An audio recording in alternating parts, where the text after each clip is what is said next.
డబ్బు, అనారోగ్యం, ఉద్యోగం, వ్యాపారం, అప్పులతో బాధపడుతున్నారా? మీకోసమే లాంచ్ యువర్ ఫ్యూచర్ ప్రోగ్రామ్.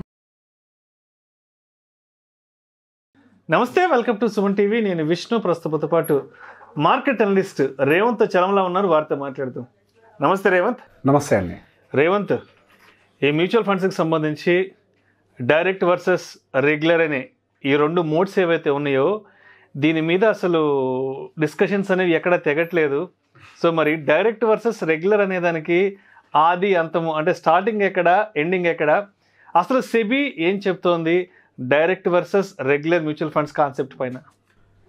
ఇప్పుడు తెగట్లేదు అని అన్నారని అంటే చాలా ఆర్గ్యుమెంట్ జరుగుతుంది అని దాని గురించి. ఆర్గ్యుమెంట్ ఎక్కడ ఉంటుంది అని అంటే క్లారిటీ లేని చోట ఉంటుంది. క్లారిటీ లేని చోట ఆబ్వియస్గా క్లారిటీ లేని చోట ఆర్గ్యుమెంట్ ఉంటుంది. సో బేసిక్గా మనకి డైరెక్ట్ మ్యూచువల్ ఫండ్స్ అనే కాన్సెప్ట్ ఇంతకు ముందుగా లేదు. చాలా రీసెంట్గా ఇంట్రడ్యూస్ అయింది డైరెక్ట్ మ్యూచువల్ ఫండ్స్. ఇంతకుముందు అంతా కూడా రెగ్యులరే ఉండేది. You have to go through an advisor or RIA whatever mutual fund distributor, ఇలానే వెళ్ళాలి. కానీ తర్వాత ఏం జరిగింది అని అంటే మార్కెట్స్ గురించి అవగాహన ఉన్న వాళ్ళు కూడా ఎందుకు రెగ్యులర్గా వెళ్ళాలి, వాళ్ళు సొంతంగా పెట్టుకునే నాలెడ్జ్ ఉంటుంది. They can spend time. వాళ్ళు గ్లోబల్గా ఎటువంటి ఎకనామిక్ కండిషన్స్ ఉన్నాయో చదవగలుగుతారు. మార్కెట్లో ఎన్ని రకాల సైకిల్స్ ఉంటాయో వాళ్ళకి తెలుసు. మార్కెట్లో ఎన్ని సెక్టార్స్ ఉంటాయి, ఏ సెక్టార్స్ ఎలా పర్ఫామ్ చేస్తాయో తెలుసు. సెక్టార్ సైక్లిక్ ప్రాసెస్ గురించి తెలుసు. ఇవన్నీ తెలిసిన వాళ్ళు డైరెక్ట్గా చేసుకోవచ్చు కదా అని చెప్పి వాళ్ళ కోసం మాత్రమే అని డైరెక్ట్ అంటే బేసిక్గా వాళ్ళని జడ్జ్ చేయలేము కదా, దానికి ఏ టెస్ట్ లేదు. డైరెక్ట్గా పెట్టాలి అని అంటే ఈ టెస్ట్ రాయాలనేది ఏం లేదు. సో దాన్ని ఓపెన్ చేశారు. నాలెడ్జ్ ఉన్న వాళ్ళు, అవగాహన ఉన్న వాళ్ళు డైరెక్ట్ చేసుకోవచ్చు. సో మీకు ఒక 1% లేకపోతే 0.5% మీకు కమిషన్ మిగులుతుంది అని చెప్పేసి ఇంట్రడ్యూస్ చేశారు. The purpose of direct mutual fund is actually that. మనకి రెగ్యులర్ ఫస్ట్ నుంచి ఎందుకు ఉంచారో తెలుసా? ఈక్విటీ మార్కెట్స్ అనేది అసలు మన ఇండియాలోనే కాదు, మన ప్రపంచవ్యాప్తంగా కూడా చాలా కష్టమైన సబ్జెక్ట్.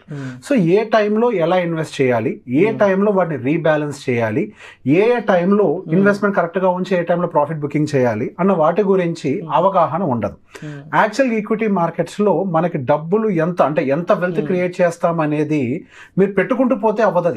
రెగ్యులర్గా ఇన్వెస్ట్ చేసుకుంటూ పోవండి అనేది ఒక టెక్స్ట్ బుక్ రూల్ అంతే. యాక్చువల్గా రియల్ మనీ ఎప్పుడు వస్తుంది అని అంటే ఏ టైంలో ఇన్వెస్ట్ చేసాం, ఏ టైంలో ప్రాఫిట్ బుక్ చేసాం. యాక్చువల్గా ఇది రూల్ని డిసైడ్ చేస్తారు. వారెన్ బఫెట్ ఎప్పుడు కూడా వాల్యూ పిక్స్ గురించి మాట్లాడతారు. ఆయన అంతలా ఎందుకు ఎదగలిగారు అని అంటే ఆయన ఎప్పుడు పడితే అప్పుడు ఏ స్టాక్ పడితే ఆ స్టాక్ని కొనేరు. అది పెద్ద కంపెనీ అయినప్పటికీ ఆయనకు రీజనబుల్గా అనిపించినప్పుడే చేస్తారు. అది ఆయనకు ఎలా తెలిసింది? ఆయన అక్కడ కూర్చొని టైంకి ఎవాల్యుయేట్ చేసి ఫైండ్ అవుట్ చేయగలిగారు. కాబట్టి ఇది వాల్యూ టైం, ఇది వాల్యూ టైమ్ ఆఫ్ ఇన్వెస్ట్మెంట్ అని ఐడెంటిఫై చేసి వాళ్ళు ఇన్వెస్ట్మెంట్స్ చేశారు. వెల్త్ క్రియేట్ అవ్వాలి అని అంటే టైమింగ్ తెలియాలి. అది అందరికీ అవగాహన ఉండదు. అదే రెగ్యులర్లో వెళ్ళినప్పుడు అయితే, ఇందులో కూడా మళ్ళీ చెప్తున్నా, మీకు అడ్వైజర్ ఉంటేనే రెగ్యులర్కి వెళ్ళాలి. అంటే ఒక మ్యూచువల్ ఫండ్ డిస్ట్రిబ్యూటరు లేదా ఒక ఆర్ఐఏనో వీళ్ళు ఉంటే మాత్రమే మీరు రెగ్యులర్ని ఆఫ్ చేయాలి. లేకుండా మీతోటి అసలు ఎటువంటి సలహాలు ఇవ్వకుండా బై ఫోర్స్ మీతో రెగ్యులర్ పంపించుని ఉంటే కనుక దాని నుంచి బయటికి రండి. మీరు ఒక డిస్ట్రిబ్యూటర్నో లేకపోతే ఒక ఆర్ఐనో కనుక పెట్టుకొని వెళ్తున్నట్లయితే, అప్పుడు మీరు రెగ్యులర్లో కనుక వెళ్తున్నట్లయితే మీరు దానికి గాను గట్టిగా సంవత్సరానికి పే చేసేది 0.5 to 1% వరకు కూడా ఉండొచ్చు. Depends upon the fund. కానీ దీనివల్ల మీకు జరిగే అడ్వాంటేజ్ ఏంటంటే, ఇందాక మీకు ఒక మాట చెప్పా, యాక్చువల్గా మనకు రిటర్న్స్ జనరేట్ అవ్వాలి అని అంటే ఎప్పుడు ఇన్వెస్ట్ చేసాం, ఎప్పుడు వాటిని రీబ్యాలెన్స్ చేసాం. యాక్చువల్గా ఇది రియల్ గేమ్ని ప్లే చేస్తుంది. ఎంతసేపటికి మీరేమనుకుంటారు, ఎస్ఐపి పెట్టుకుంటూ పోతూ ఉంటాం. ఇది టెక్స్ట్ బుక్ రూల్. ఎందుకు చెప్తాం? మేమే మాలాంటి వాళ్ళే చెప్పుంటారు యూట్యూబ్లో. ఎందుకు చెప్పుంటాం అని అంటే దాన్ని పర్టికులర్గా ఏమీ తెలియదు సార్ మీకు. మేము ఏదేదో చెప్తాం, ఇవాళ వచ్చి ఇంటర్వ్యూ ఇచ్చేసి వెళ్ళిపోతా, అసలు ఈ రోజు డేట్ ఎంతో, అవతలోడు వీడియో చూసే టైం ఎంతో కూడా వాళ్ళకి తెలియదు. అర్థమైందా? So standard text book rule లాగా పెట్టుకుంటూ పోండి, సో స్టేబుల్గా ఉంటారు అనే ఉద్దేశం కోసం. అలా కాదు, మీకు ఒక మంచి డిస్ట్రిబ్యూటర్ తెలుసు, మంచి మార్కెట్ అనలిస్ట్ తెలుసు, మీరు వాళ్ళని పెట్టుకొని 0.5% 1% కనుక మీరు పే చేసినట్లయితే వాళ్ళు ఏ టైంలో కరెక్ట్ ఇన్వెస్ట్మెంట్ పెట్టాలి, ఏ టైంలో మీ ఇన్వెస్ట్మెంట్ సేవ్ చేయాలనే దాన్ని చూస్తారు. నేను ఒక మ్యూచువల్ ఫండ్ డిస్ట్రిబ్యూటర్ని సార్. నాకు పర్టికులర్గా నేను ఒక ప్రిన్సిపల్ స్ట్రాంగ్గా పెట్టుకుంటాను. నేను నా ప్రిన్సిపల్ ఏంటి, ఫస్ట్ నాకు సంబంధించిన క్లయింట్స్ ఇన్వెస్ట్మెంట్స్ ఇందులోకి వచ్చాయి, సో వాళ్ళ ఇన్వెస్ట్మెంట్స్ని ఫస్ట్ ప్రొటెక్ట్ చేయాలి. ఆ ఇన్వెస్ట్మెంట్స్ తోటి కొంత వెల్త్ని క్రియేట్ చేయాలి. ఆ తర్వాత ఆ క్రియేట్ అయిన వెల్త్ని ప్రొటెక్ట్ చేయాలి. సో మొత్తంగా మళ్ళీ దాన్ని పెంచుకుంటూ పోవాలి. సో ఈ ప్రాసెస్ చేయాలి అని అంటే రైట్ టైంలో ఇన్వెస్ట్ చేయాలి, రైట్ టైంలో రీబ్యాలెన్స్ చేయాలి. అప్పుడు వాళ్ళు మాకు పే చేస్తున్న 1% వాట్ ఎవర్ కమిషన్కి గాను మీకు ఎక్స్ట్రా ఒక 2-3% ఇవ్వడానికి ట్రై చేయగలుగుతాం. బికాస్ మేము కంటిన్యూస్గా మార్కెట్లో కూర్చుంటాం, ఏ టైంలో ఏ సైకిల్ వస్తుంది అనే దాన్ని చూడగలుగుతూ ఉంటాం. ఇప్పుడున్న అతిపెద్ద సమస్య ఏం జరిగింది అని అంటే ఈ ఫిన్ ఇన్ఫ్లుయెన్సర్స్ అని ఉంటారు కదా, మనకి యూట్యూబ్లో ఫ్రీగా వచ్చి మాట్లాడుతూ ఉంటారు. యాక్చువల్గా వాళ్ళ మీద కేసులు పెట్టడానికి కూడా మనకు పూర్తి అధికారాలు ఉన్నాయి. వాళ్ళు మిస్గైడ్ చేశారు. వాళ్ళు చెప్పాలి డైరెక్ట్ ఉంది, రెగ్యులర్ ఉంది, చెప్పాలి, నాలెడ్జ్ ఇవ్వాలి. డైరెక్ట్ అంటే అండి ఇది మీరు చేసుకునేది, రెగ్యులర్ అని అంటే ఎంతసేపటికి 1% అని చెప్పారు. కానీ రెగ్యులర్ అని అంటే మీకు ఒక డిస్ట్రిబ్యూటర్ ఉంటాడు, మీకు ఒక ఆర్ఐఎన్ ఉంటాడు, వాళ్ళు మిమ్మల్ని గైడ్ చేస్తారు.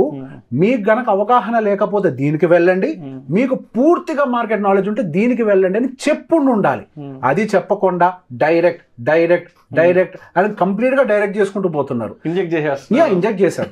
యాక్చువల్ గా history of the mutual fund ఏం చెప్తుంది అని అంటే, నేను చదివిన దాని ప్రకారం రీసెంట్ గానే వచ్చింది, ఎంఫీ నుంచి అనుకుంటా రిలీజ్ అయింది, లేదా ఫండ్ హౌస్ రిలీజ్ చేసింది అనుకుంటా ఒక డేటాని. యాక్చువల్గా సిఏజిఆర్స్ మనకి గత 30 సంవత్సరాలుగా ఏవైతే కనిపిస్తున్నాయో మార్కెట్లో, అంత సిఏజిఆర్ తీసుకున్న వాళ్ళు మార్కెట్స్లో లేరు. ఎందుకు అని అంటే వాళ్ళని గైడ్ చేసేవాళ్ళు లేరు. ఎప్పుడైతే మిమ్మల్ని గైడ్ చేసే వాళ్ళు ఉంటారో వాళ్ళు మిమ్మల్ని మీరు అనుకున్న గోల్కి రీచ్ చేసేలాగా చూసుకుంటారు. ఒక మ్యూచువల్ ఫండ్ డిస్ట్రిబ్యూటర్ యొక్క బాధ్యత ఏంటి అని అంటే, అసలు మీ రిస్క్ టాలరెన్స్ ఏంటో అర్థం చేసుకోవటం. అసలు మీకున్నటువంటి మీరు ఎంత రిస్క్ తీసుకోగలుగుతారో మిమ్మల్ని అర్థం చేసుకుంటాడు ఫస్ట్. ఆ తర్వాత మీకున్నటువంటి ఫైనాన్షియల్ గోల్స్ ఏంటో చూస్తాడు. ఆ ఫైనాన్షియల్ గోల్స్కి అనుకూలంగా ఎటువంటి ఫండ్స్ మ్యాచ్ అవుతాయి అన్నదాన్ని కన్సిడర్ చేస్తూ ఉంటారు. సో వాటిని బేస్ చేసుకొని మీకు ఏ టైంకి ఏ ఫండ్ అవసరం అన్న దాన్ని బేస్ చేసుకుని సెలెక్ట్ చేసుకుంటూ, for example me financial goals retirement ఒకటి ఉంటుంది, చైల్డ్ ఎడ్యుకేషన్ ఉంటుంది, చైల్డ్ మ్యారేజ్ ఉంటుంది, ఎమర్జెన్సీ ఫండ్ ఉంటుంది. మీరు ఏమీ తెలియకుండా పెట్టుకుంటూ పోతూ ఉన్నారండి.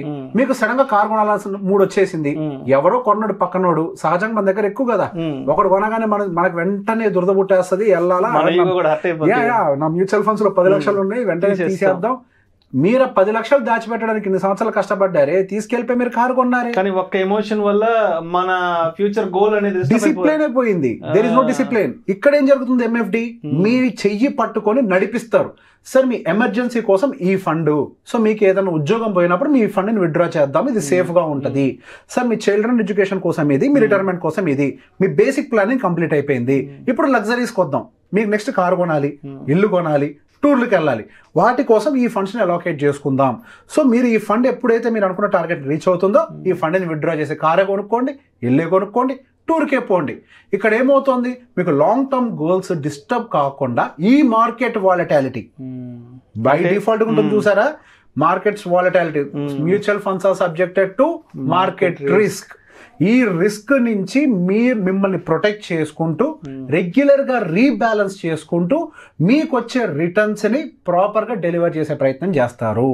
అండ్ మీరు ఒకసారి ఎంఎఫ్డి దగ్గరికి వెళ్ళిన తర్వాత మీకు నచ్చకపోతే అక్కడే ఉండాలని ఏం లేదు, మీరు కావాలంటే వేరే ఎంఎఫ్డిని సెలెక్ట్ చేసుకోవచ్చు, స్విచ్ అవ్వచ్చు, మీకు ఆప్షన్ ఉంది, you can shift another MFD. ఇక్కడ ఏంటి అని అంటే ఒక క్రమ పద్ధతిలో వెళ్ళటం, స్ట్రీమ్ లైన్ చేస్తారు, ఒక సెంట్రలైజ్డ్.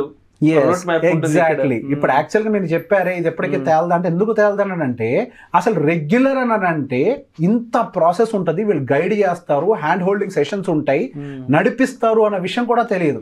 సార్ మీరు సింపుల్ గా ఒక్క సెకండ్ లో స్వైప్ చేసేదానికి 1% ఛార్జ్ తీసుకుంటారు క్రెడిట్ కార్డుకి, రైట్? మీకు సంవత్సరం పాటు పనిచేసి మీరు 1% పే చేయడానికి నొప్పి ఫీల్ అయితే మీ వెల్త్ క్రియేషన్ ఎట్లా సాధ్యం అవుతుంది?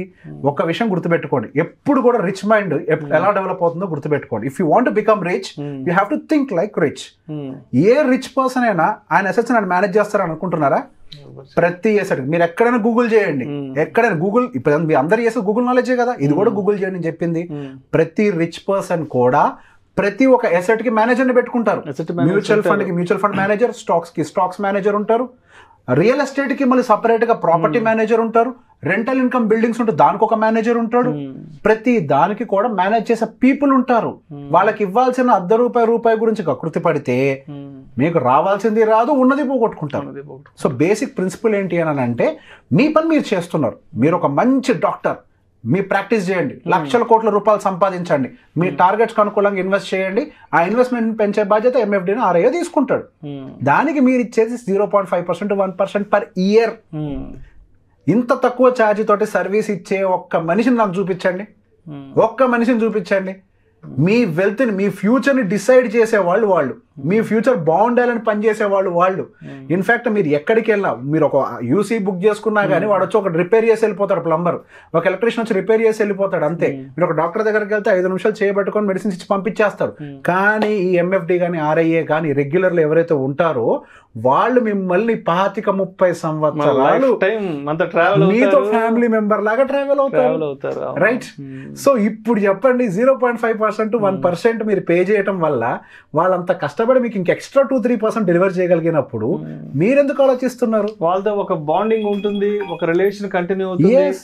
ఏదైనా మార్కెట్ ఫ్లక్చువేషన్స్ వచ్చినప్పుడు లేదంటే ఇంకేదైనా అవసరం పడ్డప్పుడు అంటే ఏదైనా ఫైనాన్స్ ప్లానింగ్ విషయం ఇట్లాంటప్పుడు ఏంటంటే వాళ్ళు మనకి వెంటనే రియాక్ట్ అవుతారు, మన అవసరం ఏంటనేది వాళ్ళు అర్థం చేసుకుంటారు. ఇక్కడ ఏమవుతుందంటే సార్ మీ ఫైనాన్షియల్ కండిషన్ అంతా వాళ్ళకి తెలిసి ఉంటుంది కాబట్టి, మీ మైండ్ సెట్ ఏంటో కూడా వాళ్ళకి తెలిసి ఉంటుంది కాబట్టి మీరు ఎమోషన్లో ఉంటారు సమస్య వచ్చినప్పుడు. కానీ వాళ్ళు లాజికల్ గా మాత్రమే ఆలోచిస్తారు. మీకు ఎలా మంచి చేస్తే ఉపయోగపడుతుంది అది అనేది మాత్రమే ఆలోచిస్తారు. బికాస్ ఇప్పుడు వాళ్ళు డబ్బులు తీసి ఇచ్చేయడం కాదు ప్రాబ్లం, లేదా డబ్బులు అక్కడ పెట్టుకోవడం కాదు ప్రాబ్లం. క్లయింట్ సర్వీస్ ఎక్కువ కాలం 25-30 సంవత్సరాలు కంటిన్యూ అవ్వాలి అని అంటే ప్రతి ఎంఎఫ్డి క్లయింట్ యొక్క బాగే కోరుకుంటాడు. ఎందుకు అంటే మీరు బాగుంటేనే మీ జర్నీ కంటిన్యూ అవుతూ ఉంటుంది. 4 కాలాల పాటు మీరు ఇన్వెస్ట్ చేస్తారు, మేము కూడా మీతో పాటు ట్రావెల్ చేస్తూ ఉంటాం. ఇంకొక విషయం చెప్పమంటారా, ఎంఎఫ్డి అనేది తర్వాత కంటిన్యూ కూడా అవుతూ ఉంటుంది ఫ్యామిలీ బిజినెస్ కింద. ప్రభుత్వంలో యాక్చువల్గా మాకు మా రూల్స్ అలానే ఉంటాయి. ఆ అవకాశం ఎందుకు వెసులుబాటు కల్పించిందో తెలుసా? మీరు నా కుటుంబంతో 25 సంవత్సరాలు ట్రావెల్ చేశారు. నెక్స్ట్ మీకు సంబంధించిన బిహేవియర్ ఎలా ఉంటుందో నా కుటుంబానికి తెలిసి ఉంటుంది. సో నేను పోయిన తర్వాత కూడా వాళ్ళు దాన్ని హ్యాండిల్ చేయగలుగుతారు, మీ గురించి తెలుసు కాబట్టి. ఇది బేసిక్ ఒక ట్రస్ట్ తోటి ఒక రిలేషన్ తోటి నడిచేటువంటి ఒక ఇన్వెస్ట్మెంట్ టూల్ ఇది, ఇన్వెస్ట్మెంట్ టూల్ ఇది. సో బేసిక్ గా మీరు అంత పెద్దదాన్ని గూగుల్ వెంటనే ఓపెన్ చేసి top 5 mutual funds in India 2 సంవత్సరాల తర్వాత అది కనిపిస్తుంది మళ్ళీ. How to become rich over night, what is the mechanism, ఏవి కూడా పర్మనెంట్ కాదు. ఒక్క విషయం గుర్తుపెట్టుకోండి, మీరు ఏదైతే ఇప్పుడు చూసారో అది ఆల్రెడీ జరిగిపోయిందో చూపిస్తుంది గూగుల్, జరగబోయే ఫ్యూచర్ను చూపించదు. ఎవరైతే ఇన్ఫ్లుయెన్సర్ మీకు అది మాట చెప్పారో డైరెక్ట్లో పెట్టండి ఎన్ని లక్షలు ఎన్ని కోట్ల రూపాయలు మీరు సంపాదిస్తారు ఎక్స్ట్రా అని, తెల్లారు లేదు సంపాదించకపోతే మీరు వాళ్ళని అడగగలుగుతారా? మీ ఎంఎఫ్డిని అడగగలుగుతారు. నా పర్ఫార్మెన్స్ ఎందుకు లేదు, నీ వల్ల కావట్లేదా, నీ మార్చేస్తానని. ఈ ఇన్ఫ్లుయెన్సర్ మాటలు నమ్ముకొని చేయకండి. Even government was very serious on that. వాళ్ళు ఈ మధ్య యాడ్ క్యాంపెయిన్స్ రన్ చేస్తుంది. Mutual fund industry director AMFI, the boss of mutual fund industry, is running campaigns. Influencer ని పట్టుకోకండి మీరు, ఇన్ఫ్లుయెన్సర్ ని నమ్మకండి మీరు. వాళ్ళంతా రాంగ్ గైడ్ చేస్తున్నారు. డైరెక్ట్ గా వెళ్ళండి, అది మిగులుద్ది ఇది మిగులుద్ది రాంగ్ గైడెన్స్ ఇస్తున్నారు.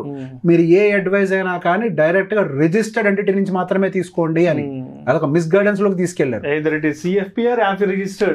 అంతే, ఒక గైడెన్స్ లోకి వెళ్ళాలి. ఒక సర్టిఫైడ్ పర్సన్, ఒక సెబీ సర్టిఫైడ్ ఆర్ ఒక ఫండ్ ని సజెస్ట్ చేయాలంటే ఒక ఆర్ఐఓ ఒక ఎంఎఫ్డి మాత్రమే ఉండాలండి. సిఎఫ్పి కూడా అధికారం లేదు ఫండ్ సజెస్ట్ చేయడానికి. They can plan financials, but ఒక ఫండ్ ని సెలెక్ట్ చేయాలన్నా సజెస్ట్ చేయాలన్నా లీగల్ రైట్ వీళ్ళిద్దరికే హక్కు ఉంది. ప్రభుత్వం వీళ్ళని నియమించింది అని అంటే అందరు నమ్ముతాం కదా, ప్రజల పక్షానే ప్రభుత్వం ఉంటది.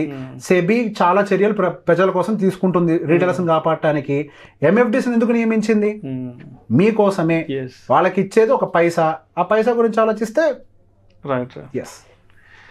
Thank you so much Revanth. మొత్తానికి డైరెక్ట్ వర్సెస్ రెగ్యులర్ అనేదానికి అసలు సెబీ వైపు నుంచి ఎటువంటి నియమ నిబంధనలు ఉన్నాయి, ఎటువంటి గైడ్ లైన్స్ ఉన్నాయి, అడ్వైజర్ ద్వారా పోతే మన ఇన్వెస్ట్మెంట్ పోర్ట్ఫోలియో అనేది ఒక సెంట్రలైజర్గా ఒక స్ట్రీమ్ లైన్గా అది ఎలా ముందుకు వెళ్తున్న దాని గురించి చాలా చక్కగా చెప్పి thank you so much sir.